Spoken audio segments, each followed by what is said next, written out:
एक स्टोरी की multiple ending. मैंने आज तक ऐसी कोई भी किताब नहीं पढ़ी थी अब तक। पर रिसेंटली मैंने एक ऐसी किताब पढ़ी जिसकी एक से ज़्यादा एंडिंग है, जिसके बारे में आज इस वीडियो में मैं बात करूँगी। हाय एवरीवन, मेरा नाम वर्षा है और ये मेरा चैनल किताबों की वर्षा है, जहाँ मैं किताबों के बारे में बात करती हूँ। और आज जिस किताब के बारे में बात करूँगी उसका नाम है टेलीपोन, जिसे लिखा है पर्सिवल एवरेट ने। I hope I am pronouncing the name correctly. तो ये जो किताब है, इसका जो कवर आप देख रहे हो उस पर कंपस बना हुआ है, तो इस कंपस का जो डायरेक्शन है उस पर डिपेंड करता है कि आपने कौन सी एंडिंग पढ़ी है। ये जो स्टोरी है एक कपल की है जिनकी एक बेटी है जो कि प्री टीन है, उसका नाम सारा है। और जो हस्बैंड है उसका नाम है Jack Wells. He is a palaeobiologist, जिसका काम जो फॉसिल्स होते हैं, रॉक्स होते हैं, उनको स्टडी करना होता है, रिसर्च करना होता है। And he is also a professor.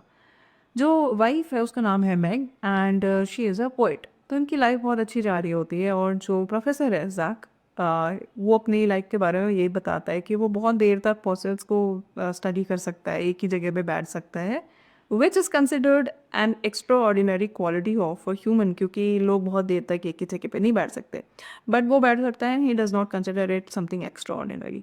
ऐसी चीज़ें वो और भी बहुत कुछ बोलता है किताब में, जैसे जैसे आप पढ़ते जाओगे। बट एक चीज़ जो उसके लिए स्टैंड आउट करती है वो ये है कि he loves his daughter a lot, अपनी वाइफ से भी ज़्यादा। एंड उसके थ्रू वो अपनी जो मैरिज की डायनेमिक्स है उसके बारे में भी बताता है कि मे बी वो अपनी वाइफ को इतना ज़्यादा मतलब प्यार व्यार नहीं करता, बट ही इज़ हैप्पी कि they have a daughter together and they are living happily because of the daughter.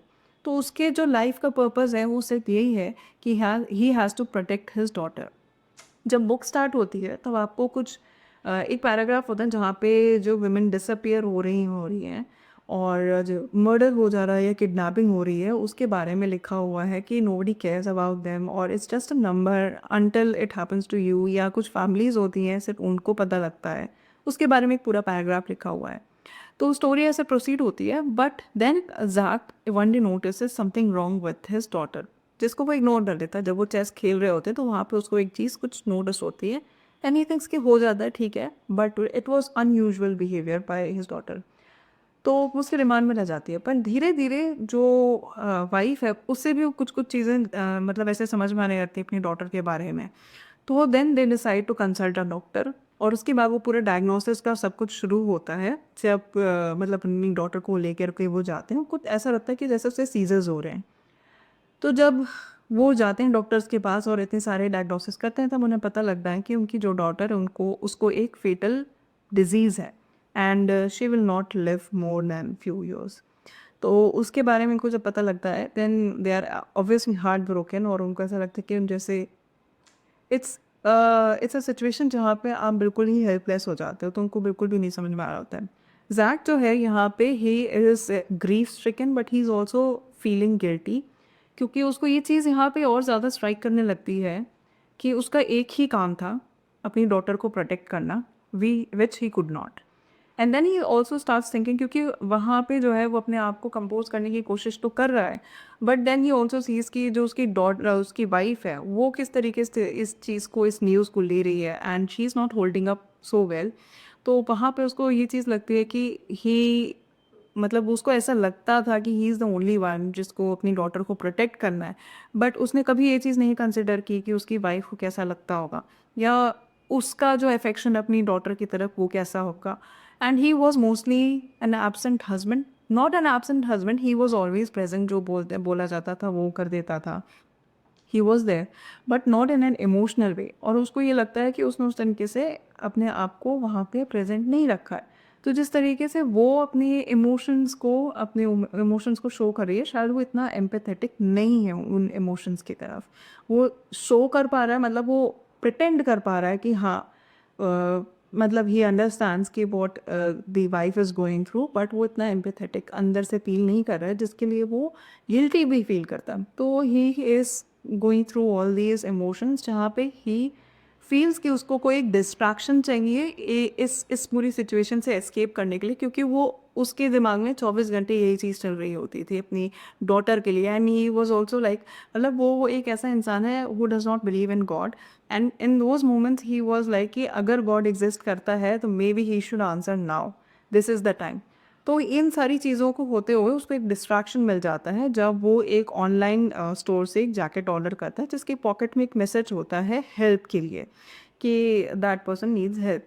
तो इट्स यूजुअली मतलब यूजुअली क्या होगा कि आप इग्नोर कर दोगे, यू माइट थिंक कि ये कोई प्रैंक होगा या ऐसे ही कोई मैसेज होगा या आप नहीं जानते हो वो जैकेट कहाँ से आया, तो आप इग्नोर कर दोगे उस चीज़ को। But he finds a distraction in that message. तो वो दोबारा एक जैकेट ऑर्डर करता है और उस जैकेट में सेम जगह से ऑर्डर करता है and again message comes hidden in the collar of the jacket. तो ऐसे करके उसको फिर पता लगता है कि हाँ, कुछ ना कुछ उस डायरेक्शन में वो मूव करने लगता है टू फाइंड आउट कि who is actually sending these messages. जहाँ से हम कह सकते हैं कि एक सेकेंड पार्ट इस पूरी स्टोरी का स्टार्ट होता है। तो वो उसी डायरेक्शन में जाता है उस डिस्ट्रैक्शन को अपने आप को डिस्ट्रैक्ट करने के लिए and he starts looking for the person जिसने ये मैसेज सेंड किया होगा, if this is a prank और एक्चुअली समवन इज़ मतलब वो क्राई फॉर हेल्प है उसके लिए। फिर वो उस डायरेक्शन में जाता है, वो ढूँढने की कोशिश करता है जिसके बारे में जो है वो पूरी सेकंड हाफ में अपने स्टोरी अगर आप पढ़ोगे उसके बारे में है।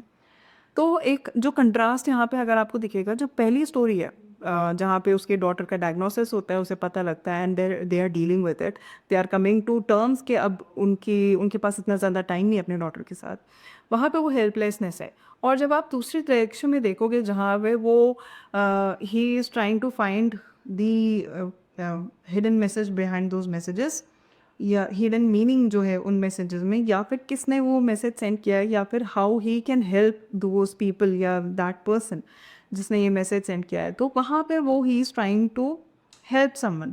यहाँ पे वो हेल्पलेस है but he is trying to help someone in this second part of the story, which is a great contrast which I really like. Other thing that I really like in this novel कि वो जो एक buildup है इस novel में वो काफ़ी अच्छा है। वहाँ पे भी जहाँ पे वो पूरा डायग्नोसिस हो रहा होता है, जो चीज़ें वो what they were going through, वो काफ़ी अच्छे तरीके से लिखी गई है कि जो पेरेंट्स की डेस्परेशन होती है to save their child, to know कि क्या हो रहा है, एंड ऑल्सो कि वो उससे फेस टू फेस नहीं आना चाहते, वो कहीं ना कहीं वो डिनाइल में रहना चाहते हैं कि ऐसा कुछ नहीं हो रहा है। बट देन जो पूरी डेस्टिनी है वो आपको उस चीज़ के लिए फोर्स कर देती है कि आपको उससे मतलब एक्सेप्ट करना ही पड़ेगा। वो जिस तरीके से लिखा हुआ वो काफ़ी अच्छा लिखा हुआ है। इस पार्ट में भी जिस तरीके से जो पूरा बिल्डअप है कि वो कैसे जाता है, कैसे फाइंड आउट करता है कि कौन है और उसके बाद फिर वो क्या करता है उन लोगों के लिए, वो भी काफ़ी अच्छा लिखा हुआ है। जो पैराग्राफ जिस पैराग्राफ के बारे में मैंने बात की थी कि women were going missing and कोई उसके बारे में कुछ नहीं कर रहा, जो किडनैपिंग वगैरह हो रही है, तो जब मैंने वो पढ़ना स्टार्ट किया था आई थॉट कि मतलब उससे रिलेटेड ही कुछ होगा, मे बी उसकी डॉटर के साथ कुछ होता है, वो किडनैप हो जाती है एंड देन ये किस तरीके से वो उसे प्रोटेक्ट करेगा। ऑल्दो जो उसका इसका ब्लर्ब है उसमें लिखा हुआ है कि उसको कोई डिजीज़ होती है जिससे वो सर्वाइव नहीं करेगी उसकी डॉटर। बट देन जिस तरीके से ये पैराग्राफ लिखा हुआ था तो आई थॉट कि मे बी कुछ होगा इससे रिलेटेड इस स्टोरी में। ये जो सेम पैराग्राफ है जब आप सेकंड पार्ट पढ़ोगे तो वहाँ पे कहीं ना कहीं आपको मिलेगा, तो ये स्टोरी इस तरीके से कनेक्ट की गई है which was very smart. I really like that. Other things that I noticed in this novel कि जो फर्स्ट चैप्टर है उसमें आपको जो फॉसिल्स हैं या रॉक्स उनके बारे में थोड़ा थोड़ा बीच बीच में पैराग्राफ के लिखा हुआ है, तो आप वो इन्फॉर्मेशन पढ़ना चाहो पढ़ सकते हो। मैंने शुरू में कुछ पढ़ी थी but then I started skipping it. जो सेकंड चैप्टर है जहाँ पे ये अपनी डॉटर को लेकर के पेरिस जाते हैं क्योंकि वो उसकी विश होती है, तो वहाँ पे जब जाते हैं तो म्यूज़ियम्स में जो पेंटिंग होती हैं, पेंटिंग्स जितनी भी देखते हैं उसके बारे में कुछ कुछ चीज़ें लिखी हुई हैं, आप पढ़ना चाहो पढ़ सकते हो। मैंने वो भी थोड़ी बहुत पढ़ी, उसके बाद आई started skipping it. Third chapter में भी ऐसा ही कुछ ना कुछ है कि आपको पैराग्राफ के बीच में कुछ ना कुछ लिखा हुआ मिलेगा। तो I don't know what the purpose was but yeah it was there. Another thing that I noticed, मुझे नहीं पता ये प्रिंटिंग एरर है या क्या है या इट वाज पर्पसली डन, मुझे नहीं पता, बट कई बार ऐसे सेंटेंसेस थे पूरी मतलब किताब में एक से ज़्यादा सेंटेंसेस थे जिसमें बीच में कोई भी स्पेस नहीं था। That if I am saying this, तो इफ़ स्पेस से आई स्पेस एम, तो इस तरीके से लिखा जाता है बट वो बिल्कुल एक ही उसमें विदाउट स्पेस लिखा हुआ था। मुझे उसका भी पर्पस समझ में नहीं आया। अगर वो अ, उसको जान के ऐसा ही लिखा गया था तो फिर मुझे नहीं पता उसका पर्पस क्या था। बट हाँ, वो एक से ज़्यादा जगह पे था। मैं अभी ढूंढने की कोशिश कर रही हूँ अगर मुझे मिल जाए तो, but yeah it was there. एक चीज़ मैं बोलना चाहूँगी कि जो इसका बिल्डअप था वो काफ़ी अच्छा था बट पे ऑफ मुझे उतना ज़्यादा अच्छा नहीं लगा।